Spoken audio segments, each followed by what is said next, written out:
Hey everyone, welcome. Thanks for being here. I'm so glad we're having such a great turnout.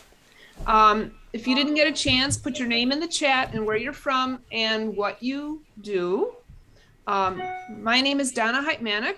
I am the creator and administrator of the Facebook page, The Science of Reading, What I Should Have Learned in College. We are 2 years strong and we are growing by leaps and bounds. So there's lots of need for understanding evidence-based practices in our teaching practice. And we are so lucky to have Randall Klein join us tonight. This is a last minute get together presentation, and Randall actually had 4 Wednesdays available for us for the month of September. So we're so fortunate to have him. And I just want to remind everyone to stay muted. Randall, are you going to allow for questions at the end? Oh, absolutely. And I'm also happy to stay on for a while after the hour for anyone who would like to chat or ask questions. That's wonderful. Thank you.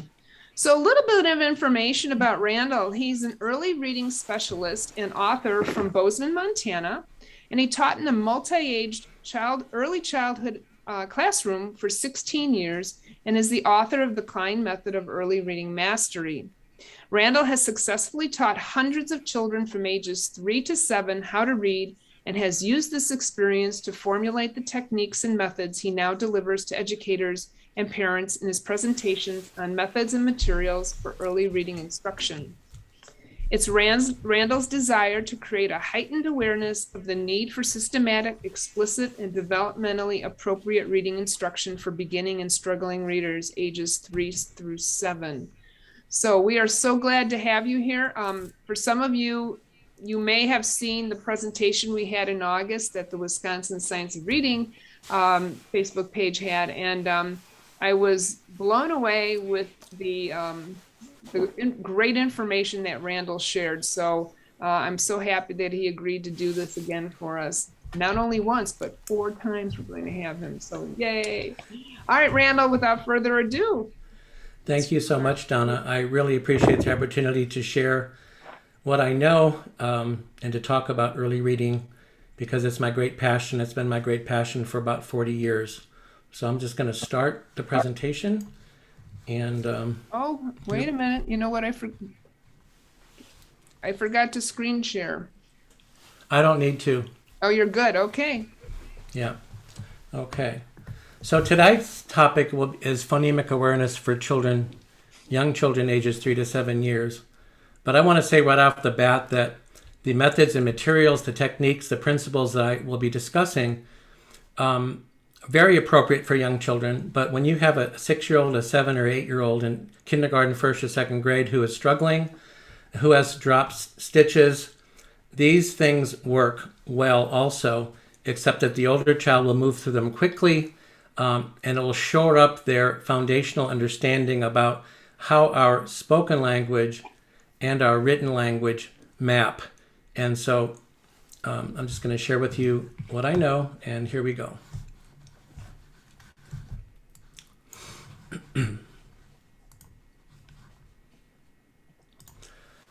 What I share with you is in my book, The Klein Method of Early Reading Mastery, in case anyone would like to purchase that or explore my method of how I organize my classrooms, how I organize my tutoring sessions. However, I'm not really trying to get across to you tonight my method. I want to get across to you materials and ideas and concepts, new ideas that you can take with you as you implement reading instruction in your classroom. Some schools around the country and in fact around the world use this method and they've organized their classrooms this way. But there are a lot of teachers that use the materials just because they want to give children more practice, more hands-on opportunity. They use it as a supplemental to whatever they are required to do in their classrooms. Some of the resources that Donna has made available to you, I believe, in your emails and perhaps on the links that you've gotten are a couple of chapters from my book, which I think would be interesting to you. How a Child Teaches Himself the Alphabet. How a Child Teaches Himself to Decode. I happen to actually... Randall, I need to stop you. People are saying that they only see part of your screen, or is everyone else seeing the presentation on the small box? Okay. All right. Yeah. Are we all Okay. good now? I think you might have to pin me and make me the main screen. That's all right. Okay. So I think we're okay. what Is I everyone need okay? to do is make you, hang on. I didn't make you co-host. Presenter. Oh, okay. That Yeah. might make a difference. Yep. All right, hang on, everyone. Sorry about that. See, we got on early and then we forgot to do the most important thing. All right, now you're Is good. that Is that okay. better? All right, thank you. So, I actually happen to believe that children teach themselves how to read, and if we think we're giving them everything they need to know to learn how to read, I think we're missing the boat. They take what we give them, how we organize our environment, and they put two and two together and they start to figure things out. So our job, in my opinion, is to really facilitate that process where they're sort of figuring stuff out, and we're giving them phonics, we're giving them phonemic awareness, etc. So tonight, though, I'm going to talk about phonemic awareness for young children. And we know that reading for all children begins with phonemic awareness, which is the ability to hear or perceive. I like the word perceive better, because it's not really a hearing, it's a brain function. The ability to perceive and manipulate the sounds in spoken language. The phoneme is the smallest unit of speech in spoken language. Cat has 3 phonemes, k, at. Boot has 3 phonemes, even though it's spelled with 4 letters, b, oot. And this might seem very, very simple to a lot of you who have been doing this for a long time. Believe me, there are new teachers and parents and administrators who are really still trying to get their head wrapped around this phonemic awareness concept, which is the most important thing we've ever learned about reading instruction ever. Children who begin reading instruction with strong phonemic awareness have greater success learning the alphabet and learning how to read. Phonemic awareness is a strong, consistent predictor of later reading achievement. Each lesson we present to a child is based on that child's ability to isolate and hear, perceive those individual sounds or phonemes. So phonemic awareness is so important because it informs us how we organize our reading instruction. And it's telling us, basically, always move from speech to print.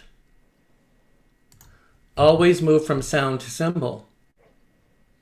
Another way to look at it is to move from the concrete to the abstract. Now, when we teach children math, young children math concepts, we don't write on the chalkboard or give them numerals and numbers. We give them concrete things to hold, to touch, to count, bars and beads and those kinds of things. And then we add the symbols to them. Then it brings the understanding. So we start with the concrete, and then we bring the abstract. The same thing with language. Sound is concrete. It is vibration. And when we give children phonemic awareness, these sounds that they're able to perceive and articulate and notice and identify are vibrations. We're also moving from the known to the unknown, which is a key principle of instruction when working with young children, when working with children who have disabilities, dyslexia, special education, those kinds of things. Now, before we talk about phonemes, let's talk really briefly about chunks of sound. Chunks of sound, that's what rhyming does. It brings children an awareness of chunks of sound that are shared by words. So the other thing about rhyming, although it's not really crucial to learning how to read. It's not crucial to learning how to read. However, it's very important, especially in an early childhood classroom, because it starts to stimulate that part of the brain that deals with sounds in spoken language. It's also an early warning system. If a child at some point is not rhyming, especially kindergarten and first grade, it's basically telling you something. It's the child waving a little red flag above their head saying, pay attention to me, I need more. That part of my brain that deals with phonemes and sounds and spoken language is maybe not wired as well as it needs to be, so pay attention. So I'm going to talk very briefly about rhyming and then move on. It's a very important part of an early childhood classroom. The best way to teach rhyming is to teach specific rhymes. I'm going to teach children specific rhymes and not worry about necessarily getting them to rhyme, okay? So I'm going to just flash cards or have picture cards on the table or on the floor or on the workspace. We're just going to start talking about words that rhyme. If I call out mouse, house, I'm going to have the children call out to me, mouse, house. When I hold up cat, then I'll hold up hat and say, cat, hat. Can you say that? And I'll have the children just to repeat those rhymes. So I'll just take 8 or 10 rhyming pair and just go through them very briefly every day for a while. Pear, bear. Plow, cow. Can you say that with me? Plow, cow. And I'm going to introduce 8 or 10 rhyming pair. Well, what happens is, by the second or third or fourth day when I hold up mouse, the kids are going to call out house. I mean, basically, I'm teaching them specific rhymes, and it's very easy for them to remember specific rhymes. When I hold up cat, they're going to call out hat. When I hold up pear, they're going to call out bear. So by the end of the week, believe me, the kids know these rhymes, and now I have something for them to do. I can introduce to them an activity, which I can make available to them. They already know these pictures. Now I'm going to show them how to use the material responsibly, to choose them carefully, to put the pictures together in rhyme. So as they put mouse and house together, goose and moose, pear and bear, cat and hat, they're basically feeding their own brains more rhymes. And so we're stimulating that part of the brain. And pretty soon, these young children who is 3 and 4 and 5 years old are going to start driving you crazy with nonsense rhymes. And that's a good thing. But you've got some kindergarten and first grade kids that maybe aren't rhyming or just simply need something to do in the classroom. And I want to introduce them to an activity that they can choose, that they can actually do right away because they're already rhyming. So for the kids who are already rhyming, we want to also have something for them. This is an activity that would be perfect for them. Now, you see the gold star at the top. And that means that these activities are available to you as a free download. I'm going to put that in the chat right now.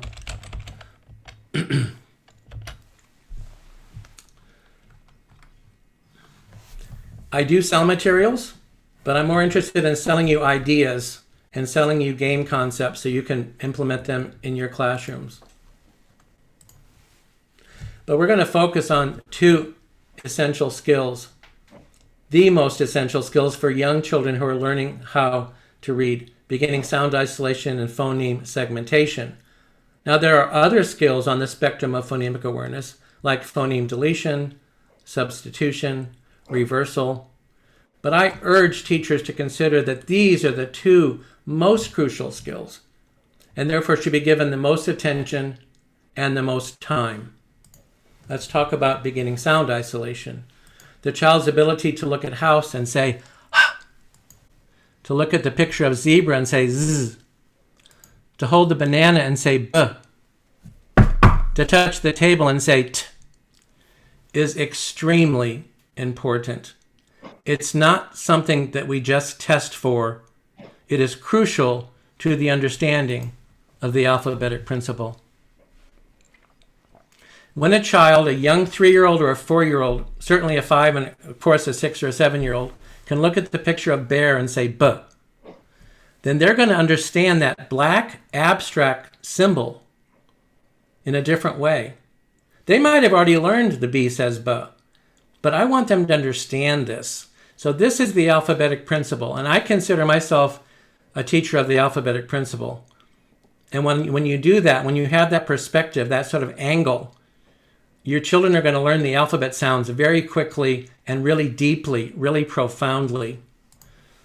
To appreciate the alphabetic significance of letters, children must gain conscious access to phonemes. And that's where that beginning sound isolation comes in. I teach the alphabetic principle before I teach the alphabet to 3 and 4-year-olds. And if I'm working with a child who already is starting to decode but is struggling, doesn't have great letter awareness, letter sound knowledge, I'm going to still go back to this and make sure that that alphabetic principle is part of that child's conscious or unconscious or subconscious understanding. So how do we teach beginning sound isolation? We model it. We model it, we model it, we model it. And so I'll have the bus driver, or I'll tell the parent, look, when you're driving in the car, ask the child to look out the window. What do they see? Well, they see a dog. So then you're going to say, oh, Thomas sees dog. What else do you see? Well, Susan sees a bus. Oh, bus. If I'm working with very young children, I'm going to have little fun objects that they like to touch and hold. I'll give each one of them an object, and I say, who has the moose? Who has the shark? Just simple things like that. I'm going to model for their brain, the slicing off of beginning sounds. The most important way that I do it is with the beginning sound bingo game. Again, the gold star indicates this is something you can download if you want to do it and make it yourself. You can certainly go to my website, which I'll put in the chat box, and you can purchase this stuff if you like. Let's see if I can. There we go. That's my website. Okay. Now, when I play the bingo game, each child has a game card, and they've got game pieces, and I just simply call out to them, who has ball? Who has monkey? Who has buttons? And the child will just simply take a game piece and put the game piece on the picture. And then I'll stop saying who has. I'm just going to say chair, telephone. Now this is an example where the child may not know what that is because everyone's got cell phones. We don't call them telephones anymore. We call them cell phones. So this is also vocabulary for children who are speak English as a second language or who are very young. Now, very quickly, especially with children who are a little bit older, when they put the game piece on seal, I want them to say seal. Duck. When they put the game piece, I want them to say duck. Why? Because their voice is more important for their brain than my voice. I want them to say it. So pretty soon, even with very young children, when I say bird, and the child puts a game piece on the bird and doesn't say bird, I'm going to take it off. And I say, oh, you forgot something. Oh, that's right, bird. So I'm saying bird. Virginia is saying bird, and Thomas and Henry and everybody that's around the table is hearing bird. So it's a multiplication effect. Okay, that's beginning sound bingo. It's fun.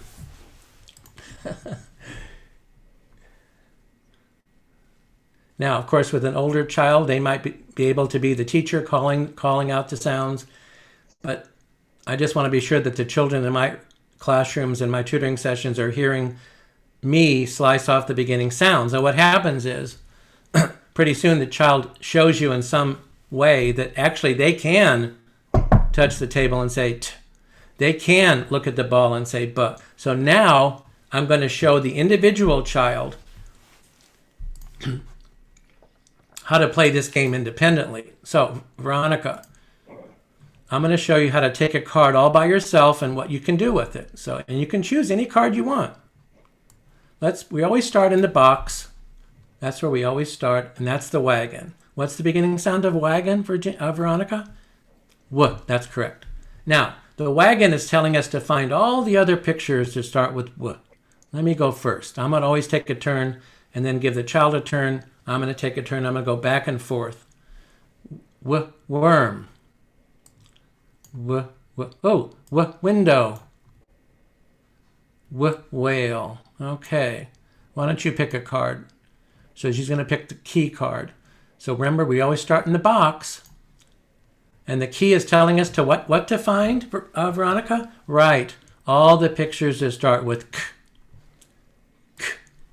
kitten, cat. So you get the idea. It's not rocket science. But what I will say is that a young child who can isolate beginning sounds has the skill to play this game, but they still need to be taught how to play the game properly. And of course, for a 5 or 6 or 7-year-old child, it's duck soup. It's really easy.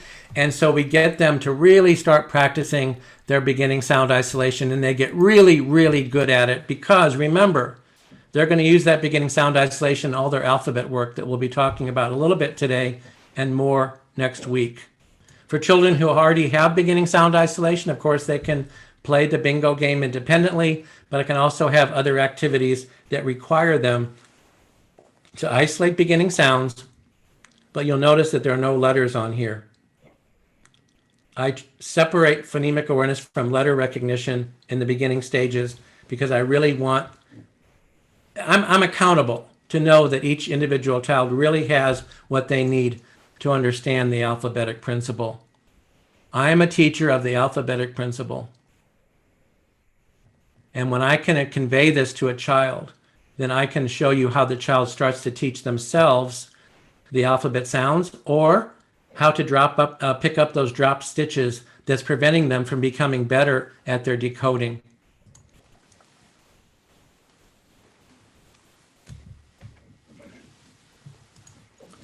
Of course, we have to be careful how we say these beginning sounds. We're not going to say duh, buh, ka, fa. We want to keep those sounds short and discreet. K, b, t. I'm going to pay attention to the children as they say their beginning sounds. Why? Because the whole point is we're leading toward a time when next week, next month, next year, when they're starting to decode. And we want those phonemes to be spoken in a discrete manner because it's going to help them when they decode.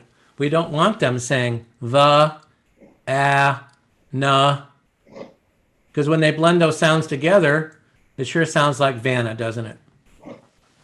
Okay, so beginning sound isolation allows us to convey to the child's subconscious mind and brain and to the older child's to solidify the concept of the alphabetic principle.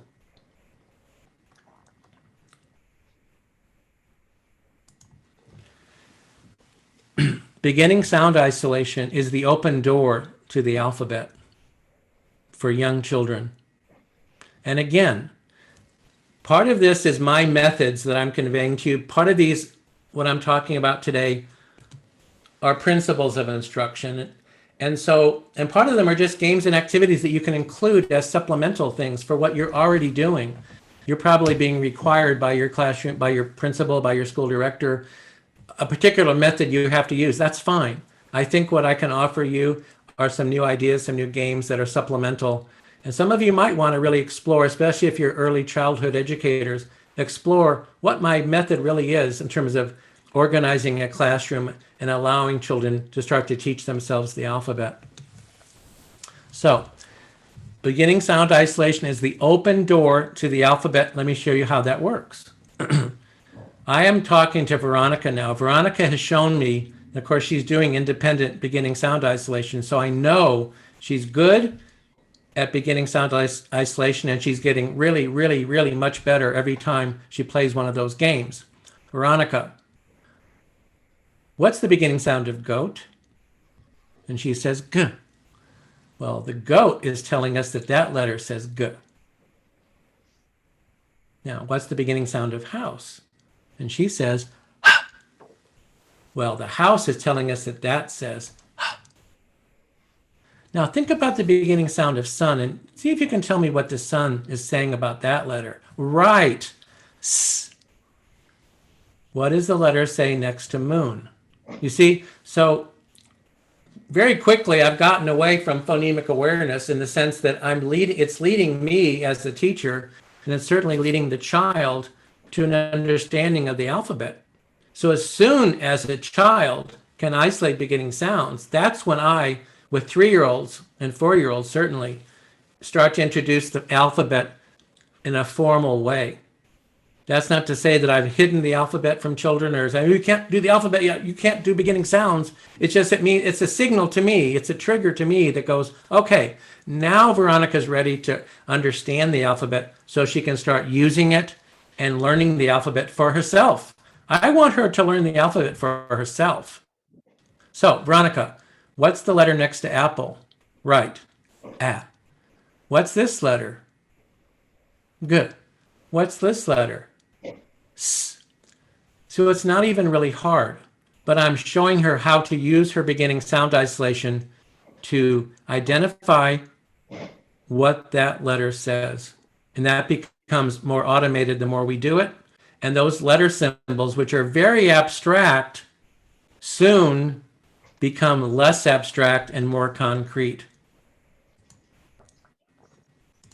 So when a child has beginning sound isolation, and I've introduced the alphabet in that way, I don't need to tell a child what an alphabet letter says anymore. There should be something in the classroom that the child can go to as a resource to figure out any letter of the alphabet, and they don't necessarily need me.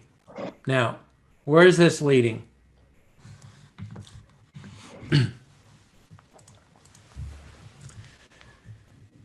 This is one of my beginning letter activities that I introduce. And let me show you how that works. It's pretty self-explanatory, isn't it? It's almost too simple, but in my world, it's profoundly simple. Let's see, I'm gonna. I think we need to mute somebody there. Okay, here we go. Okay, Veronica has already been introduced to these 5 letters. And by the way, next week I will talk much more about alphabet and letter mastery, but it just flows right from the phonemic awareness aspects. And so we're going to start putting pictures underneath the proper letter.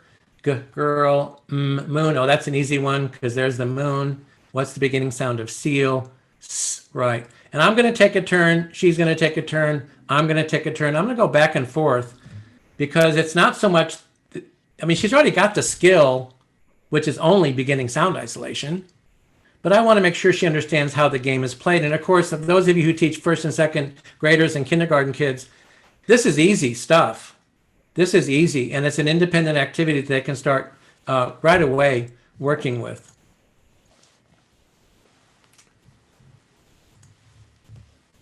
So these are some of the games I'm going to talk about next week. The gold star indicates that they're games that you can download if you want to make them yourself. The hat is saying, where is the? Okay, now let me go on. Let's talk about phoneme segmentation. The child's ability to look at cat and say k, at. To hold, let's see, I'm thinking of something else. To hold a mug and say ug. That's phoneme segmentation. And phoneme segmentation in my world, in my deep, profound belief, is the most important reading readiness skill of everything, everything, everything, everything. Everything. If you double down on phoneme segmentation activities, teaching it, practicing it, playing games with it, everything you're already doing that is already working well is going to be multiplied. It's going to increase the importance and the efficacy of those things you're already using. So we want children to be able to look at boot and say b-oot, ch, g-oo-s, b-ox. Excuse me for a second. I think I need to mute somebody. Can everybody make sure they're Randall, muted? Yeah. you know what? I am not sure I am doing this right. I'm still host, so I'm hoping that this. That's okay. I think. Oh, is everyone? I think everyone would speak up if they weren't seeing it. They were. I'm not seeing it. Oh, So, okay. I mean, I'm seeing the. You'll have to watch the replay, Donna. I'm seeing the little screen, but it looks on my computer like I am the speaker. So I'm hoping this is recording. Well, we'll find out, but I think people would maybe speak up if they. I think so. She's saying I'm good when he talks, so I think somehow it's working. All right. Well, if all else fails, we have the other recording. On my window with my face, there's a little hamburger, a little breadcrumb thing next to the mute button. And if you open that, I think it asks, you can make me co-host. I did. Okay, well, let's not worry about it. Let's not worry All about right. it. Okay, everybody okay? I think we're all learning, I hope. It takes some of us longer than others, you know. Julie Johnson is giving us a thumbs up, and if Julie says okay, it's okay for me. Thank you, Okay. Julie. Okay. So, ooh, someone said, why don't I have 4 boxes? Why don't I have 6 boxes for church? That's got 6 letters. It's only got 3 phonemes. Goose is spelled with 5 letters, but it only has 3 phonemes. That's why I don't have letters on here. That's why I have those circles. When I'm talking with new teachers or parents who are new to this concept, I want them to really understand there are just 3 phonemes here. Can the child say b, ox? So I'm going to tell you how I teach children to do this. And I teach 3-year-olds and 4-year-olds how to do this. And you've got some 4 and 5 and 6-year-olds who can do it, but they're not great at it. And we really need them to be good at it. Yeah, everyone needs to be muted. All right. Can I just jump in and ask about box? About, oh, yes. Because Oh, it has 4 phonemes. I'll see you after class, lady. Right. I know what you're saying. I know exactly what you're saying. Let me go back to that. We have a linguist in our midst. You're right. X is actually 2 sounds, but when we want to be able to teach children how to say that sound, which for all intents and purposes is x is 1 sound. So I understand what you're saying, but I've never had a problem. And so you might decide you don't want to use that. That's fine. But let me just go on. And I appreciate you asking that question. Thank you. Okay, here we go. How do I teach this? Well, I teach it using what I call a blending game. It's a way for me to model the segmentation of spoken language.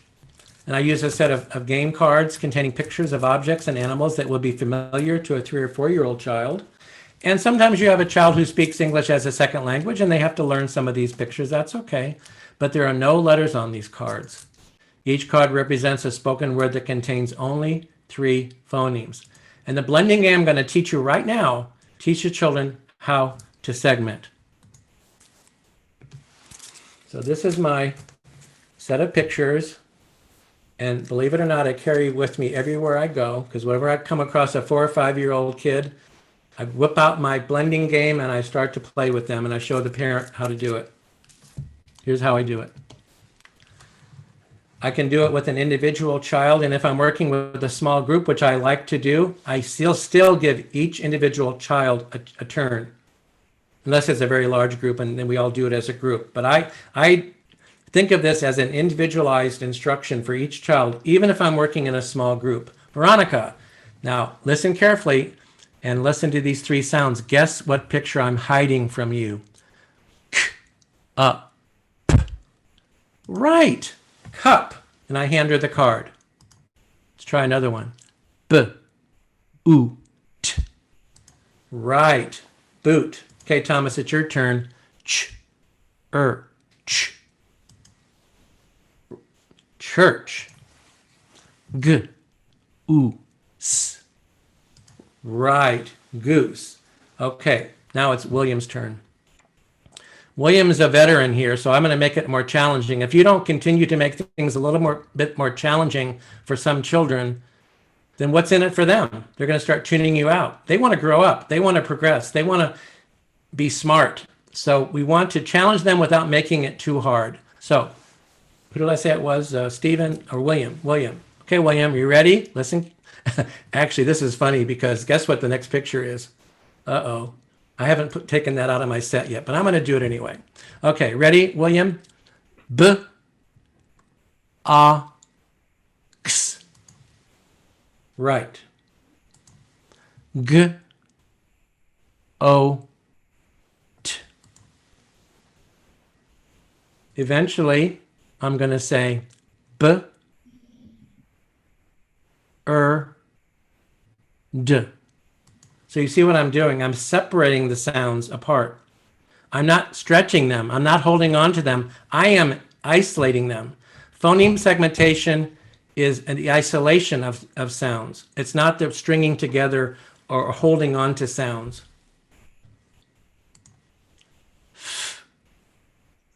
I, sh. With a young child, I'm going to keep the sounds really close together because I want them to be right every single time. Ow, s. Right. Mouse. I, g. Right. So that's how I play the blending game. Now,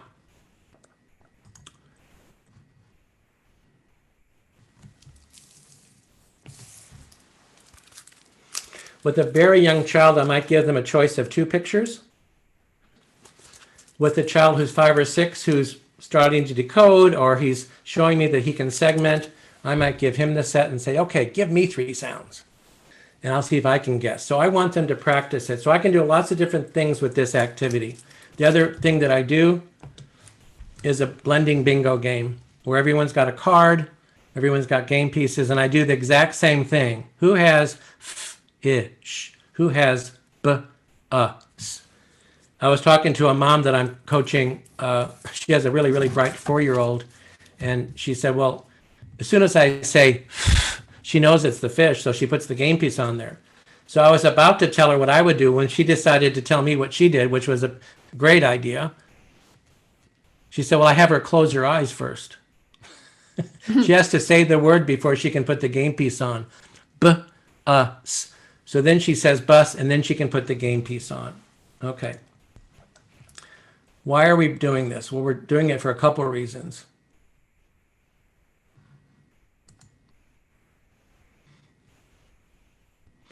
A young child will use blending when he first begins to decode or sound out his first words, like the word cat. So he's going to take those 3 sounds, which, by the way, he has to know them pretty well, or he can't read the word. All 3 of them. All 3 of those letters he has to know. It's like a test with 3 parts.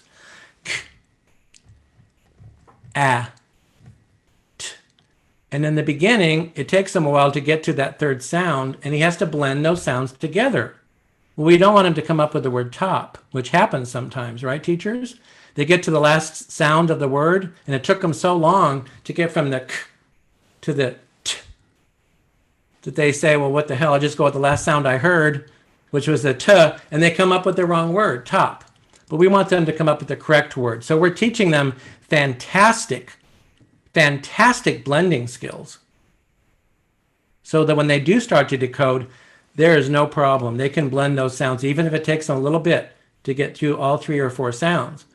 But the most important thing that I want to convey to you is that the blending game teaches children how to segment. I am modeling for their brain. I'm talking to their brain, saying, hey, brain, listen up. You're going to be able to do what I'm doing. Just let's play games. And if I get enough repetitions in over time, they're going to be able to look at cat and say, k, at. Segmentation is the most important reading readiness skill of everything. I cannot emphasize that enough. Struggling readers often are unable to segment words into sounds. Phoneme segmentation is a predictor of future reading success. So just like beginning sound isolation was the open door to the alphabet, because it's giving children an understanding of the alphabetic principle at the letter level, in that same way, phoneme segmentation gives children the alphabetic understanding of the alphabetic principle at the word level. If a child can segment the picture of bus, us, then we can start talking about mapping those sounds onto those letters. And it actually sounds like decoding. It looks like decoding. It tastes like decoding, except it's not decoding, right?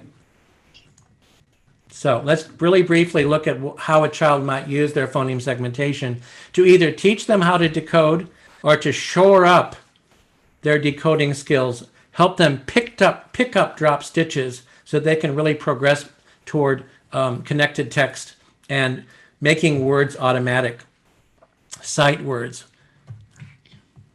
I'm a real big believer, as anyone who's done any Orton Gillingham work, in having movable alphabets, letter tiles, word building.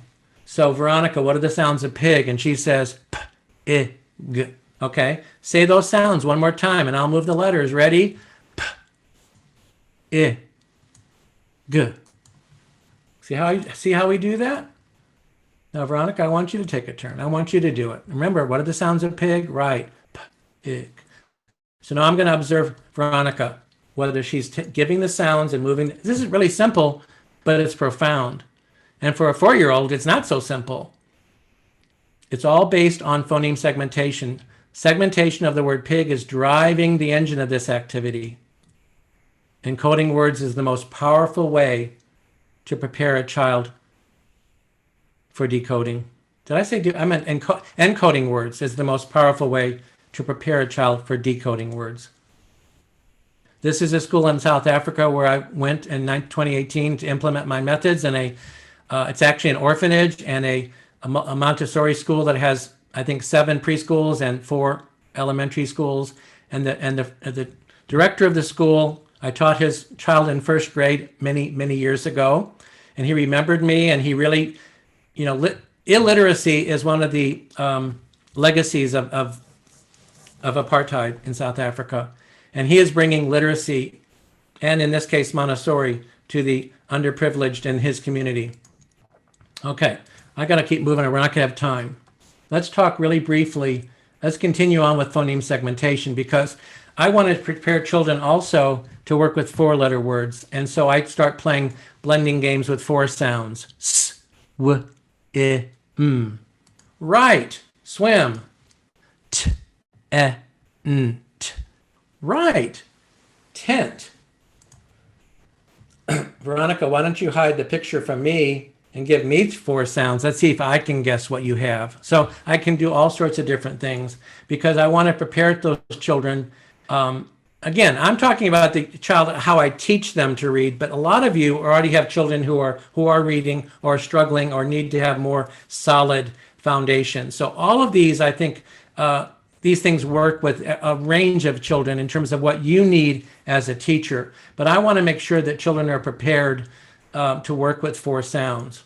So next week I'll talk more about these activities because they have to do with decoding at the 3 and 4 letter level, at the 5 and 6 letter level. And so I have movable alphabet activities I want to show you. Not movable alphabet. I call it word building. My early years were in a Montessori classroom, and they called it movable alphabet, and they had little wooden letters that they could in a set that children could use.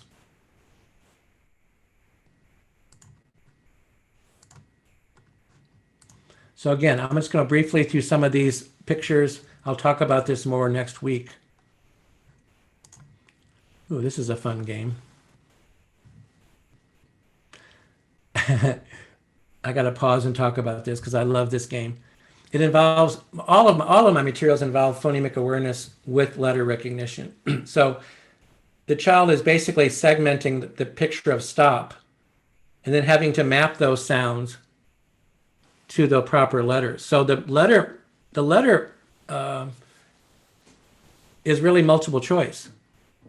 I'm not really asking the child to read those letters, although they might want to, that's fine. But the adult or the parent who's looking at it for the first time is thinking, how do you spell stop, S-T-O-P? No.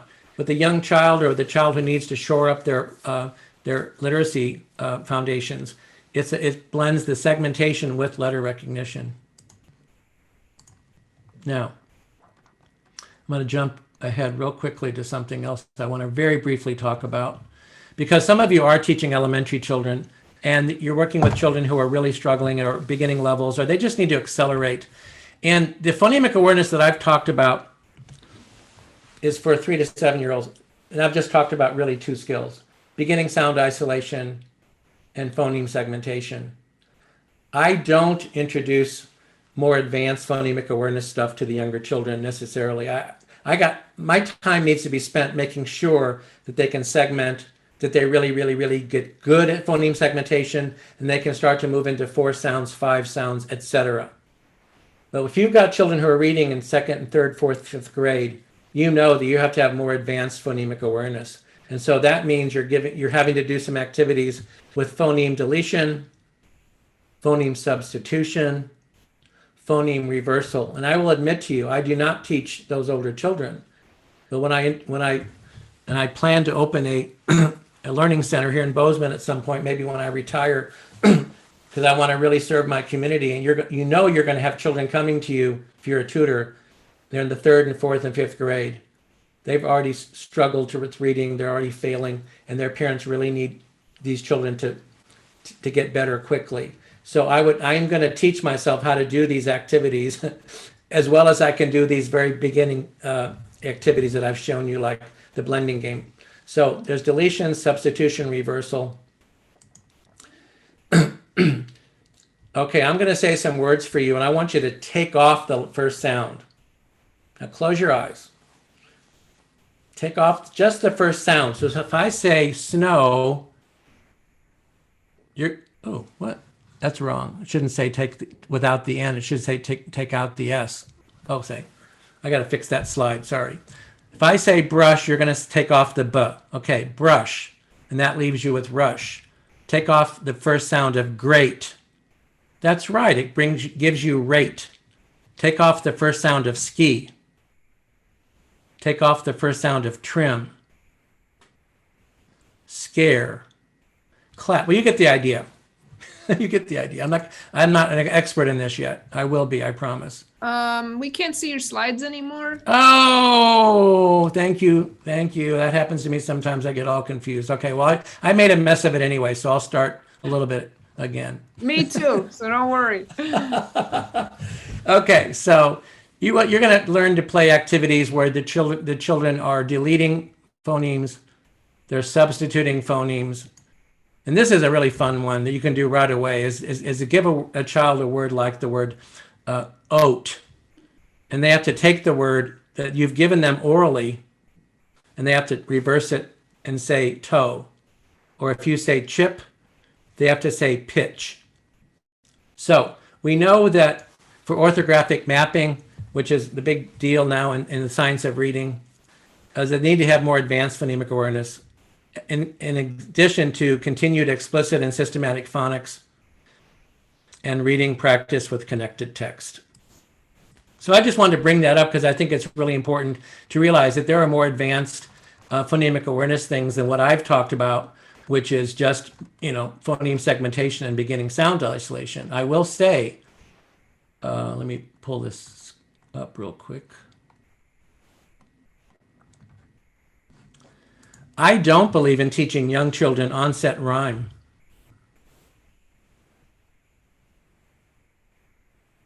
Which is what many, many programs do. If I'm going to spend my time playing an oral phonemic awareness activity with a group of children or with an individual child, I am going to spend it getting them to a point where they can segment 3 distinct sounds, not k, at. And there might be some of you may not agree with that, that's fine, but I really felt like I needed to say that because I love teaching young children to read, and I love it when I can do it where they're in control. They're the ones moving forward. I'm not pushing. We're just having fun. And phoneme segmentation opens the door, really opens the door for these young children to figure out decoding. So let me just show you one other thing with my blending game. When I have a child who's hiding the picture from me, sometimes they might say, in the beginning, they might say, dive. Well, that's not phoneme segmentation. But I'm not going to correct the child or say, no, that's wrong. When he says dive, I'm going to say, dive. So I'm going to repeat back, or not repeat back, I'm going to give back to him the correct phoneme segmentation. If he says k, up, which is close, it's not good enough. It's not really phoneme segmentation. I'm going to say k. I know what the picture is because I'm pretty smart. So I'm going to say, let's see, k, up, cup. So I'm just going to take the moment to model back for him the correct phoneme segmentation of the word. So I thought I'd show you that because that's sort of a good trick to use rather than correcting children or thinking, oh, he's not ready for this, I shouldn't be doing this. Stick with it a little bit, model it. Sometimes the children are in the ballpark, they're not quite, perfect with it, but you're going to work with it. Okay. Now,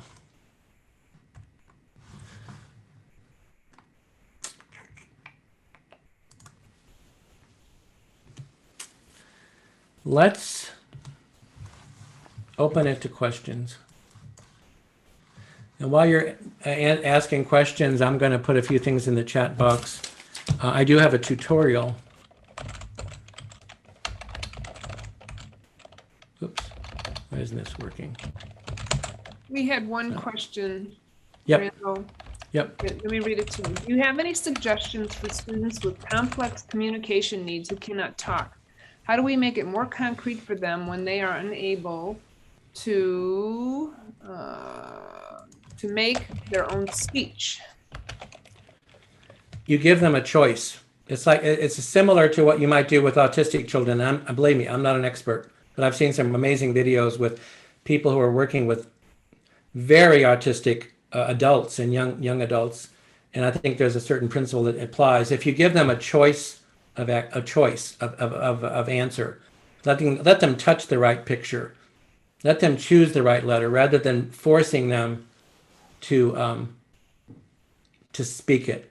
Now that's a very simple answer, and I'm not a specialist in that, but that is one of my go-to things: is always give children a choice of answers, a multiple choice, rather than asking them to give you an answer. Mm-hmm. Well, I had a student with selective mutism, and that's what we had to do, the same process, just so receptively that they're receiving the information and understanding it.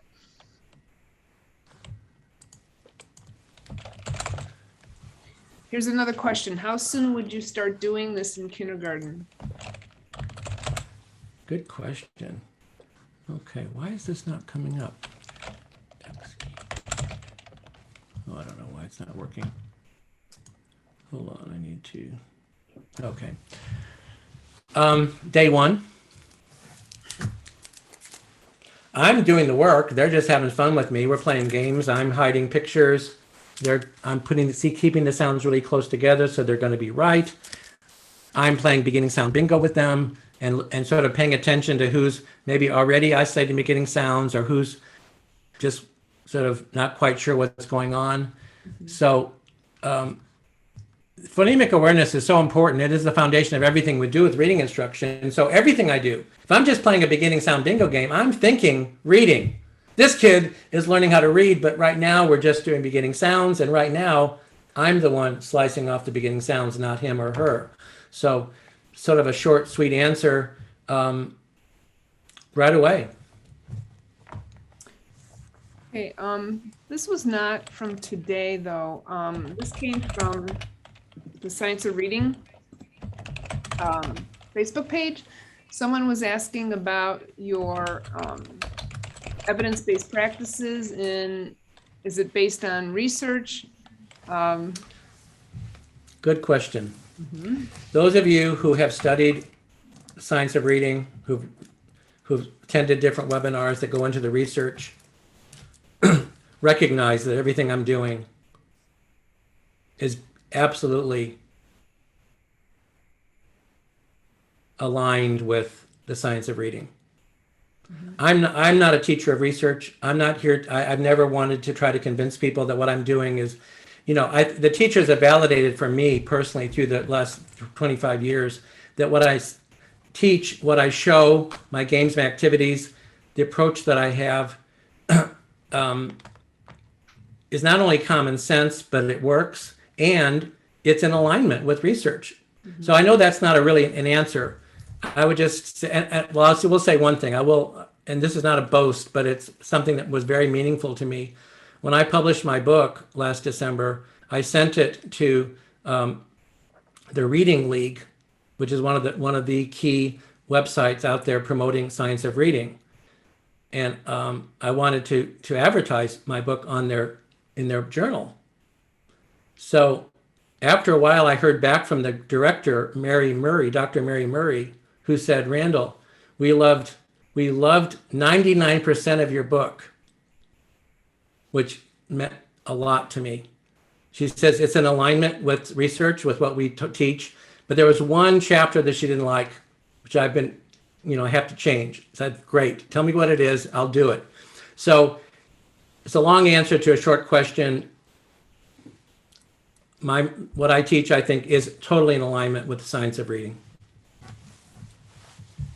Well, I would say it aligns exactly to what the National Reading Panel told us to do. So, and that was all based on research. So I agree with you, Randall. All right, any more questions for tonight?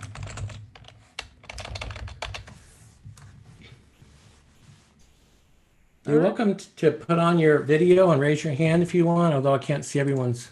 All right, I support homeschool families. How can we get parents doing this at home? Well, what I do for my church community and for other people in my community, if I find a parent because we have a lot of kids who are staying home even again this year, and they're missing school, they're not learning how to read. I, of course, give all of my digital files away for free, and for the parents that I work with locally, I actually have my games in little plastic boxes with labels on them, and I have a loaner program where I loan it to them, and then I sort of keep track of where the child is. I'll maybe meet with the family either on Zoom or at my church or at the parent's home, and I sort of figure out what's good for them, what they need to do next, and then I leave it more games, and I take. In fact, I dropped a bag full of games off today at the doorstep of my church, and a family came in from out of town and picked up and left off some games. So, it's not easy, but I just try to facilitate parents helping their own children by giving them something to do. And it's hands-on. I'm a really big believer in hands-on manipulatives. Repetition is the healing balm of education. We want children to be able to repeat. And we really want to target what they know, what they can do. And so that, one of the slides I don't think I showed you was, I believe that reading instruction is primarily supervised practice. I'm not really teaching children anything new. I'm just taking whatever skill that they've got and then showing them a game that they can apply it to. So again, it's a long answer maybe not a satisfactory answer, but if they go to these video replays that you're going to post, Donna, if they go to my website, I have videos that I've done. It's been quite a while now. They're not highly professional, but they do the job. They talk about these very simple games. My expertise is with these younger children, and the children that I work with that I've taught through the years, they become fantastic readers of the alphabet. And they become fantastic phoneme segmenters. And that's all you need. That's all you need for these younger children to start decoding and then moving into connected text. And just so everyone knows, this is completely aligned with speech to text, speech to print rather, which means that we are asking kids to speak the sounds first before they read the sounds. So a print to speech method is, okay, here's the word cat, read the word cat. We're doing it just the opposite. What sounds do you hear in cat? And they speak those sounds. That is a complete shift in thinking about teaching reading. And when children are really, really good at phoneme segmentation, it's automated. They just can't help but do it. So even if they're not saying it out loud, they're thinking it. Even if they're thinking it, there's sound that's vibrating their body. It's a very concrete thing. One of the things you mentioned, Donna, which prompted me to think, when I teach spelling, which, by the way, if I teach first, second, or third graders, spelling is the way to go, because spelling, if you do it right, is always from speech to print. So I'll say, children, we're going to talk about the word street. I'm going to cross the street carefully. What are the sounds of street? And then we're all as a group going to sound out the sounds of street. We're going to segment the word street, and then I'm going to write it on the board as they give me the sounds. We're always going to do speech to print, and then I'll say, okay, now it's your turn to write street. People, by the way, what are the sounds of street? And they all go st, eat. Which, by the way, is not easy because that's 5 phonemes. Now, I want to hear you write. I want to hear you write street. So that means as they're writing the letters S-T-R-E-E-T, they're saying eat. I could go on and on about spelling because I think it is reading instruction at the word level. Completely. One more question. Is there research on connected phonation as a better approach to blending? Connected I'm sorry, I'm not sure I quite understand that. Is there research on connected phonation as a better approach to blending? Okay, well let's talk about blending in two different ways. In fact, I teach African students on Saturday mornings. It's 8 a.m. my time and it's 3 p.m. in Nigeria. It's fun. It's one of the most fun things I've done in my life is every Saturday morning I do this. So this one young man, if not the only man that's really shown up at these, he was talking about blending, but he was talking about reading. Well, most teachers talk about blending. They're thinking about when a child sounds out a word to them, and then they put it together. That's blending. No. Blending is a phoneme skill, a phonemic awareness skill. It's taking sounds and putting them together. Decoding is different. Decoding is going sound by sound, and then you blend them together. So I guess it's a roundabout way for me to say that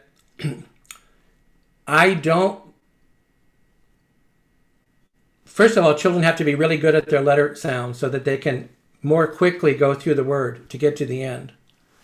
But I don't believe in trying to teach them how to hold on to the sound as they go through in order to blend it more easily. I isolate the difficulty of blending when they're 3 or when they're 4, or when they're 5, or even if I'm in a kindergarten or first grade classroom. I'm going to do a lot of blending activities and phoneme segmentation stuff so that when they do decode, they're going to be much better at blending those sounds.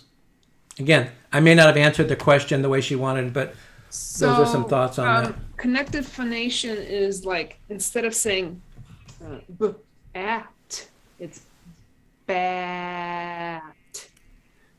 So, right. And that's, in other words, you're looking at letters, right, Donna?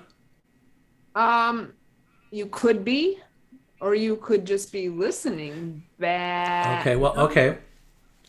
So that gets back to how I teach the blending game and how I want children to learn segmentation. I do not hold on to those sounds. That is not phoneme segmentation. B, a, t. That is phoneme segmentation, not bat.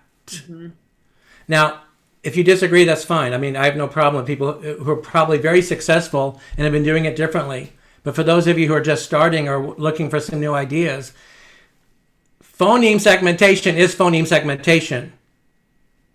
It's bottom line. That's it, period, full stop. So when I'm playing a blending game, I'm giving 3 distinct sounds and I start to separate them. Now think about that. That's totally opposite to holding on to them. Separating them really far apart. And when I'm having fun with a 5-year-old who wants to join the game, even though he's already reading, I'll say, okay, Thomas, I'm going to really make it hard for you. Guess what I've got?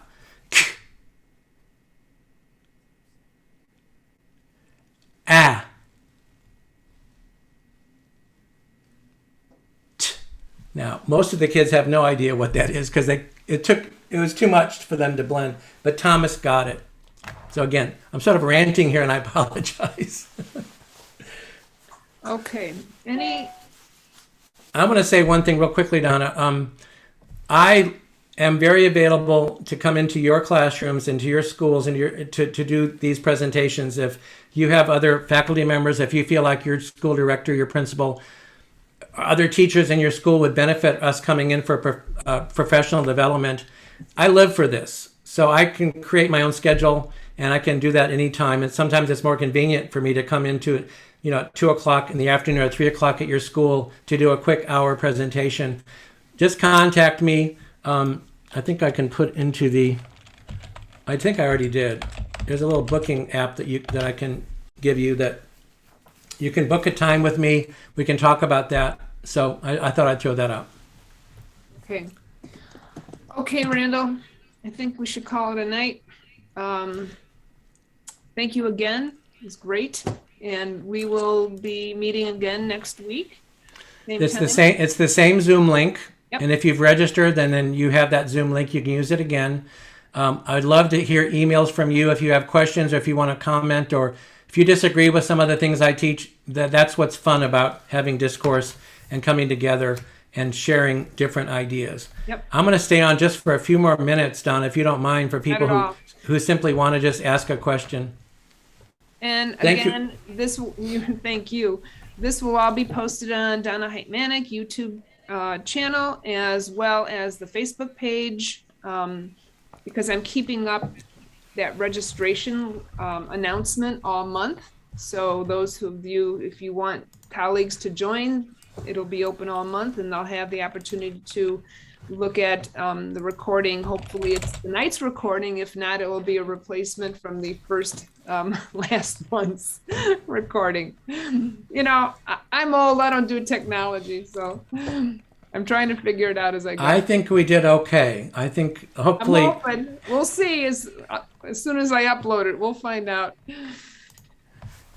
Okay, here I finally got it. I thought I had this automated. I'm going to give you a website. Some of you might want to explore my book digitally online. I have a tutorial where you can sort of go through chapters and you can jump around to different games and activities. So anyway, any questions or comments? Anybody want to share anything? I hope this has been helpful to you.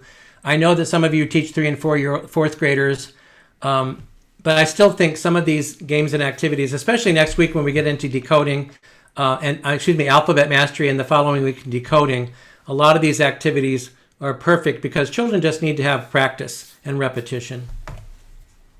Absolutely. Randall, we can't see what you put in the chat. I'm sorry? We cannot see what you Oh, I've been giving it to one person. Oh my gosh. Okay, I'll do it again.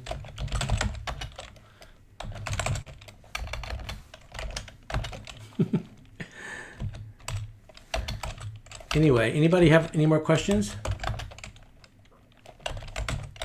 Now, if you want to download the chat, everyone, you see the 3 buttons on the right-hand side. Click on that. It'll say Save Chat. It will download to your computer, and you can have access to that. Ooh. Oh, save the chat. Oh, okay. That's the only tip I have. That's a pretty good tip. I never knew that. I learned something today. I learned about unpinning things. So, yeah. Are there any preschool teachers that have been attending this session? I'm just wondering whether you got some good ideas. Annabelle, hi Annabelle. It's my friend from Kansas City. Hi. Oh, nice. Nora, what do you teach? Nora Van Arkel. Oh, Nora's been around. She's the best. I tutor. Okay. At a Title I school and for a literacy organization here in Nashville. I've mostly been working with 3rd, 4th, 5th graders, but I'm now working with a 7-year-old who's, I use your material. Okay. To help him get that segmentation and alphabetic principle going. Thank you. Thanks for joining us tonight. Yeah, thank you. Anybody else want to make any comments? I didn't look at the chat while we were doing this. I think some of you had things, and I think Donna brought those to our attention, but if anybody wants to bring up a point or something that's I didn't make clear, actually, I'm going to show you one of the things I put in the chat room is a link to this. This is my little tutorial. And so it's basically my book, and looks like I have to log in to my own course, so I can't show you, but you can jump around to different things it's free. So anyway. Is that on your website too? No, it actually, the link is on my website. One of the tabs on my website takes you to that tutorial. Again, the people in Africa don't have access to Amazon like we do here. And, oops. Gotcha. So there's just sort of their way to be able to do more study. Nice. Nice. Anybody want to say anything? It's sort of fun to hear people's voices. Okay, let's see here. Someone said I don't know what this means. WD40. You can unmute, by the way, if you want to ask something. I use the same method, but focusing on word families.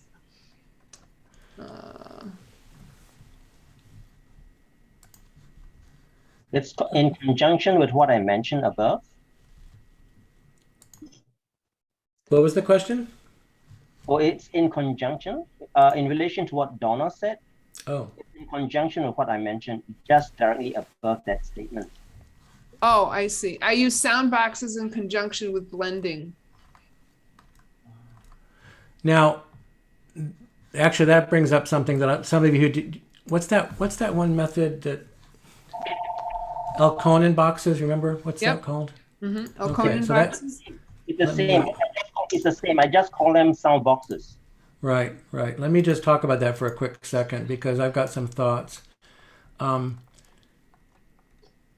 Let me pull it up. Because I tell my kids it's sound boxes because whatever you do, you must make a sound. Right. Okay, so a lot of teachers want to teach segmentation by getting children to put their fingers in the boxes and take apart the sounds. That's fine. If they can segment, great. But I don't have time. I want to be able to have children's brains hear me segment hundreds of times every week.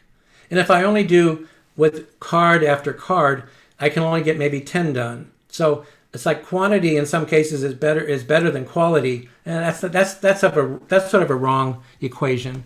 But I need quantity. I need more. And so if I'm teaching 4-year-olds or if I'm teaching 6-year-olds or 7-year-olds, I need to get their brain to hear segmentation as many times as possible in a fun, interactive way. I'm not interested in trying to get them necessarily to show me how to segment right away. I'll know when it's time for me to give them a card and say, give me the sounds. And whether or not they touch the circles or the boxes, to me, is irrelevant, although I understand this gentleman's point. But see, I'm dealing with the subconscious mind when I'm working with young children. Elementary teachers tend to think they have to explain everything, because they do. Kids who are older in 2nd, 3rd, 4th, 5th grade, their mind is a different kind of mind, and they like to understand stuff. But a 4-year-old, a 5-year-old, I don't need to explain stuff. I just need to play games. Point noted.